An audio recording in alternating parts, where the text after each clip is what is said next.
Hi, I'm Raylyn Worcester, and this is Spreading the Word. I'm back with a couple more stories from the Maddie Learns series, a series of short stories for children to fill their minds with godly values and teach them the things that God wants them to know in a way that they can understand. So today, Maddie's going to learn about lying in Maddie and the Moment of Truth. Okay, class, time to go, said Mr. Green, Maddie's Sunday school teacher. And remember, everyone who can say their memory verse next week will go with me after church to the ice cream shop for a double-decker cone of your choice. The class erupted from their seats, running for the door in a burst of excited energy, anxious to tell their parents about next week's treat. Maddie was no exception.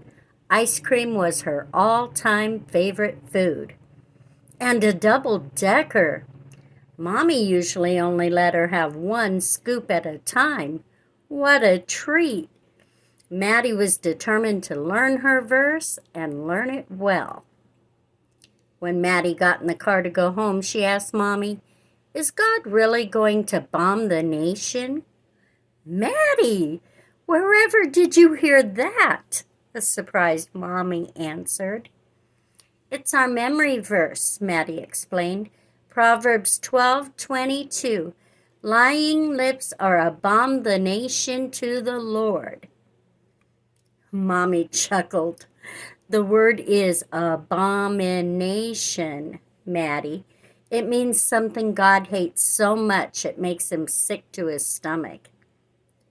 Maddie remembered a time when she was sick to her stomach. She ate the one scoop of ice cream Mommy allowed her after dinner, and then when Mommy went into the bathroom, she went into the freezer and got more, a lot more. And she ate it all before Mommy got out of the bathroom. She spent the rest of the night throwing up. "If I lie, will it make God throw up?" Maddie asked Mommy. "Well, yes, in a manner of speaking," she replied. Maddie didn't want God to feel the way she felt the night she ate all that ice cream. She said a little prayer to herself. "God, please help me not to lie. I don't want to make you sick to your stomach." That evening, Aunt Edna came over for dinner. She brought her casserole surprise. It was called that because you never knew what was going to be in it. It would be a surprise if it ever tasted good, Maddie thought to herself. When she saw Aunt Edna with the food in her hands, she groaned. Mommy forced a smile on her face and said, "Edna, how good to see you. And you brought your lovely casserole surprise. It's our favorite." Maddie gave Mommy a wide-eyed look, which was returned with Mommy's "not now" look. Mommy seated Aunt Edna and started serving the casserole surprise. It was no surprise. It was as awful as ever, and Maddie was pretty sure she had seen the mushy green stuff move all by itself. Right after dinner, Maddie excused herself and went to her room. She left Mommy talking with Aunt Edna as they cleared the table and did the dishes. When Mommy came in to check on Maddie after Aunt Edna had left, Maddie pounced on her. "Mommy, you lied. You told Aunt Edna her yucky casserole was our favorite. It's gross and it jiggles when you try to eat it." "Maddie," Mommy said on the bed, motioning for Maddie to join her, "that was a little white lie. We tell little white lies sometimes to avoid hurting someone's feelings." "But it wasn't true, Mommy. That makes it a lie, doesn't it? Did it make God sick to his stomach, Mommy?" Mommy thought a moment. "Yes, it probably did," she answered slowly. But what could I say to Edna? It would break her heart if I told her we hated her casserole surprise. I love her spaghetti, Maddie exclaimed. Why don't we just tell her we love her spaghetti and would like her to bring it for a change? What a good idea, Maddie, Mommy said. You're right. We can avoid hurting someone's feelings without telling even little white lies, if we give it some thought. I'm going to call Edna. You go to sleep. She kissed Maddie and left the room. Maddie went to sleep and dreamed of Aunt Edna's spaghetti and double-decker ice cream cones. The next morning, Maddie woke up to Mommy, shaking her arm and nearly pushing her out of bed. Get up, Maddie. It's almost 7:30. We're running late. Maddie slowly sat up and started to stretch as Mommy began throwing clothes out of her dresser drawer onto her bed. Come on, get dressed. Let's go. I've got a million things to do before I have to take you to school in less than an hour. A million things, Maddie thought. Poor Mommy. She will never get them all done. No wonder she is running around so fast. Maddie had never seen Mommy in such a hurry. Maddie dressed and went into the kitchen. Mommy quickly poured some cereal into a bowl, splashing the milk onto the table in her haste. Great, another thing to do, Mommy complained as she started to clean up the mess she had made. Maddie just ate her cereal quietly and tried to stay out of Mommy's way. At 8:15, Mommy rushed Maddie into the car to drive her to the bus stop.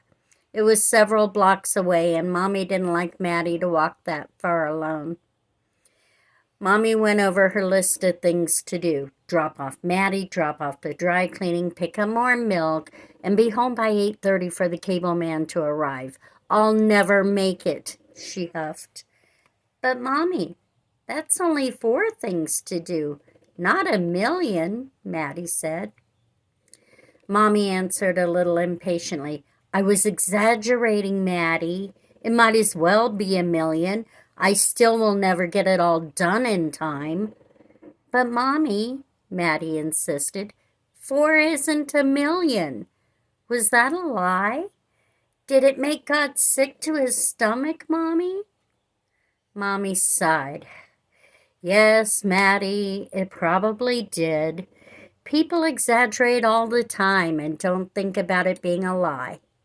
But you are right. 4 isn't a million, even if it feels like it is. I'm going to try not to exaggerate anymore, okay? Okay, Maddie agreed with a smile. They both felt better as Mommy let Maddie out of the car at the bus stop. When Maddie got home from school, she asked Mommy if she'd gotten everything she needed done in time. Yes, Maddie. I just had to slow down and plan my time better. You were a big help. Is there anything special you'd like to do tonight? Maddie's eyes lit up. Could Jenny come spend the night? Maddie asked. Why not? Answered Mommy. We 3 girls could do something fun together. Maddie squealed with excitement and ran off to call Jenny. They could all make ice cream sundaes and dance in the living room to Jenny's new Newsboys CD. She could hardly wait. As Maddie was letting Jenny in the front door, Mommy was digging through the hall closet. Here it is, she exclaimed, dragging out an old movie projector. Oh no, thought Maddie, not home movies. They were in black and white, and Maddie didn't know any of the relatives in them. They were boring. This was not what she had in mind when Mommy said they could all do something fun together. What should she do? Maddie thought over her options. I could say, oh, good, home movies, and we could suffer through them and waste our whole night and not hurt Mommy's feelings. But that would be a white lie. Maddie's stomach tightened into a knot just thinking about it. Or I could tell Mommy that we have 10 pages of math homework that is going to take all night and we won't have time for movies. But that was exaggerating. The truth was, they only had 2 pages of math homework that would only take about 15 minutes to do. As she thought about this option, Maddie's stomach got queasy and she felt like she might throw up. Proverbs 12:22. Lying lips are an abomination to the Lord, Maddie quoted out loud. What? Asked Jenny. Nothing, Maddie answered. It was her moment of truth. Mommy, Maddie called, getting her mother's attention as she was attempting to put up the screen. I don't want to hurt your feelings, but the truth is... She paused, taking a deep breath before rushing on. I don't like the home movies. They're boring, and I don't know anyone in them. We have about 15 minutes of homework to do, and then I was hoping we can make ice cream sundaes and dance in the living room. There, the truth was out. What would Mommy say? Mommy began putting the movie equipment back into the closet. That sounds like fun, Maddie. My feelings aren't hurt. You'll enjoy the movies more when you are older. Why don't you girls go do your homework while I make sundaes, Mommy suggested. Then we'll roll back the living room rug and give the newsboys a run for their money. Great, Mrs. Miller, said Jenny. Thanks, Mom, said Maddie as they left the room. Mommy gave her a wink and went into the kitchen. That Sunday, Maddie knew her memory verse very well, even though she hadn't spent much time actually studying it. At the ice cream shop, Maddie eyed all of her choices eagerly. She finally chose 1 scoop of a green ice cream that kind of looked like Aunt Edna's casserole surprise, but tasted much, much better and didn't move. Only 1 scoop, Maddie? Asked Mr. Green. Yes, answered Maddie. Too much ice cream makes me sick to my stomach. Ice cream is too good to be an abomination, Mr. Green. Mr. Green gave Maddie a funny look. Maddie just smiled and ate her ice cream. The end. Oh, just one more? Okay, I can accommodate that. Next, I'll read Maddie Learns About Love in Maddie and the Love Note. Wait, Maddie, Tommy Tucker yelled as Maddie was about to step on the bus with her friends Hillary and Jenny. Go on, she told her friends, rolling her eyes. I need to see what Tommy wants. Tommy, Hillary, Jenny, and Maddie had all become good friends since their trip to the zoo, but Maddie was still impatient with Tommy sometimes. Tommy slowly made his way over to Maddie, who stood with her arms crossed, tapping her foot. He reached her just as the bus was getting ready to pull out and shoved a note into her hand. Thanks, Tommy, Maddie yelled as he began walking away, the bus driver closing the door behind her. Maddie sat down in the only available seat. Jenny and Hillary sat together 4 rows behind her. As Maddie opened the note and began to read, she was glad she wasn't sitting with her friends. She knew her face must be 3 shades of red. When they got to the bus stop, Maddie dashed toward Mommy's car, not waiting for Hillary and Jenny.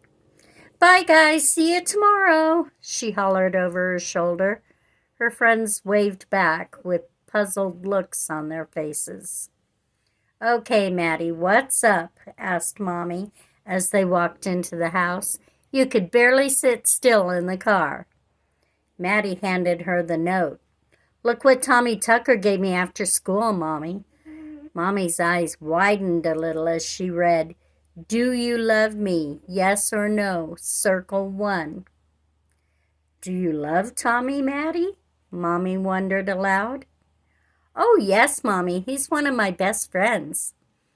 "I know you like him a lot," Mommy explained, "but do you love him?" "I don't know, Mommy," Maddie answered honestly. "What's the difference?" "The Bible has the best definition of love I've ever seen. Shall we look at it together?" Mommy suggested. Maddie nodded. Mommy got down the big family Bible and turned to 1 Corinthians chapter 13. Here it is, verse 4. "Love is patient, love is kind." "Oh no," groaned Maddie. She remembered how she rolled her eyes, crossed her arms, and tapped her foot as she waited for Tommy by the bus. She wasn't very patient, and she wasn't very kind. Maddie shook her head sadly. "No, Mommy, I guess I don't love Tommy Tucker." With her head hung low, Maddie walked into her room and shut the door. The next morning, Maddie found Tommy and handed the note back to him. He opened it, frowning at first, then breaking into a smile. Maddie had circled no, but underneath she had written, "But I like you a lot. Maybe I will love you tomorrow." Maddie was determined to spend all day being patient and kind to Tommy. Tomorrow she would be able to circle yes on the note. Maddie was patient all day. At recess, she saved a swing for Tommy for nearly 10 minutes while he talked to Susie. Maddie didn't roll her eyes, cross her arms, or tap her foot. She just waited. But as she waited, she thought, "Why is Tommy talking to Susie? He loves me." When Tommy came to join Maddie on the swing, she was very kind.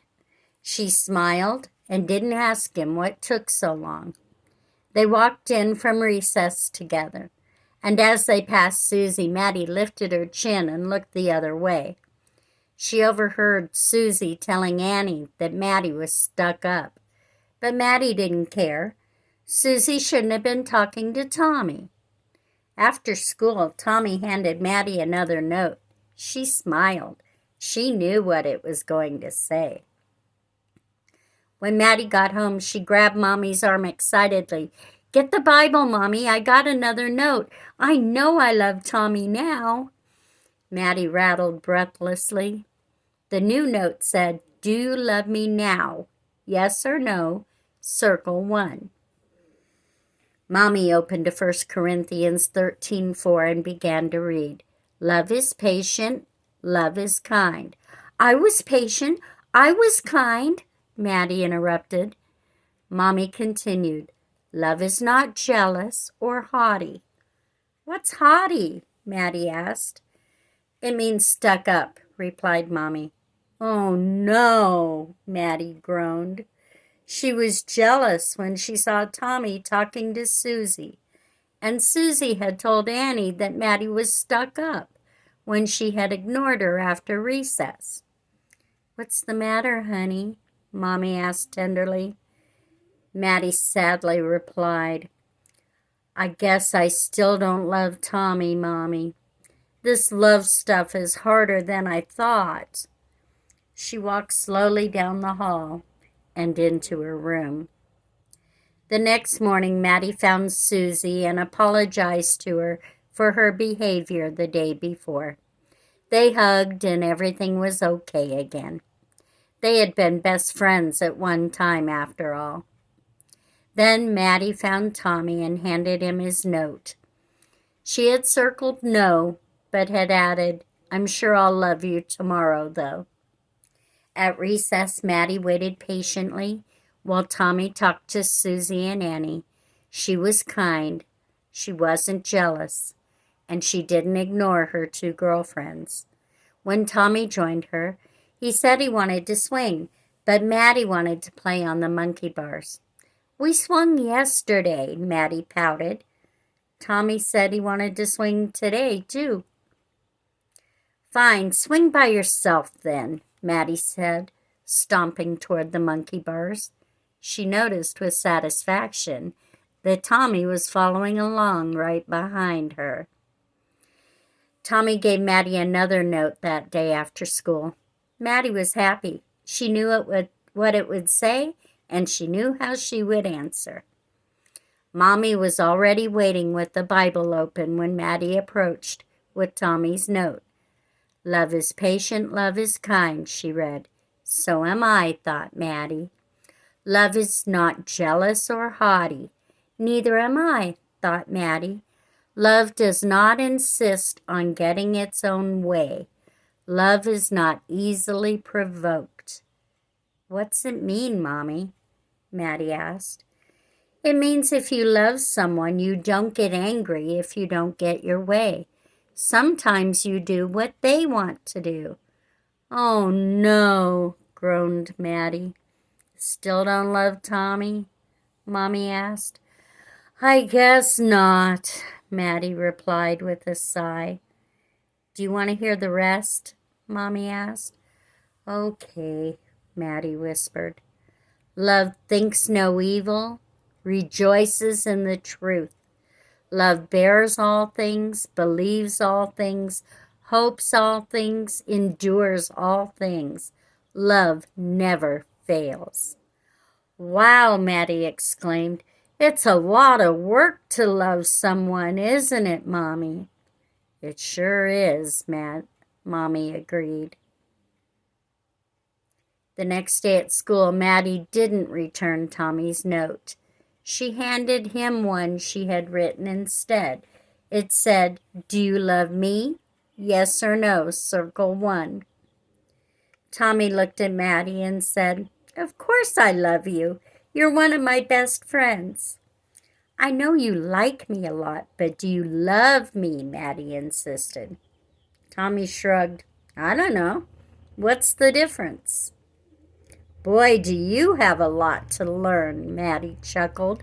Can you come over to my house? There's something I want Mommy to read to you.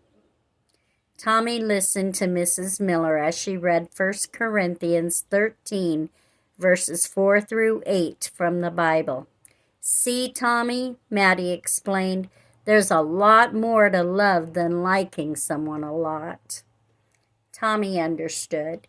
He reached into his backpack, pulled out a sheet of notebook paper and a pencil, and wrote a quick note to Maddie. It said, Can we always be best friends? Yes or no, circle 1.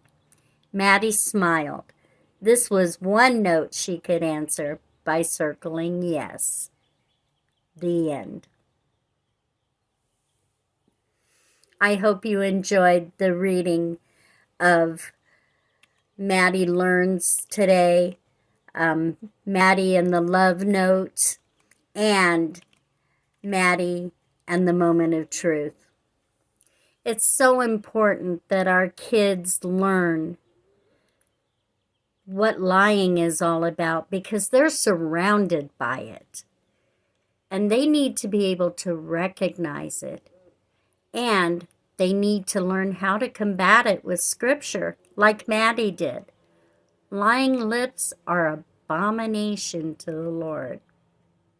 And they need to learn the truth about love. They are getting a very perverted version of love, even in school. They need to know what love truly is, as described in the Bible. If you liked this, please like and subscribe. And tell other parents about the Maddie Learns series on spreading the word. God bless you. Have a great day.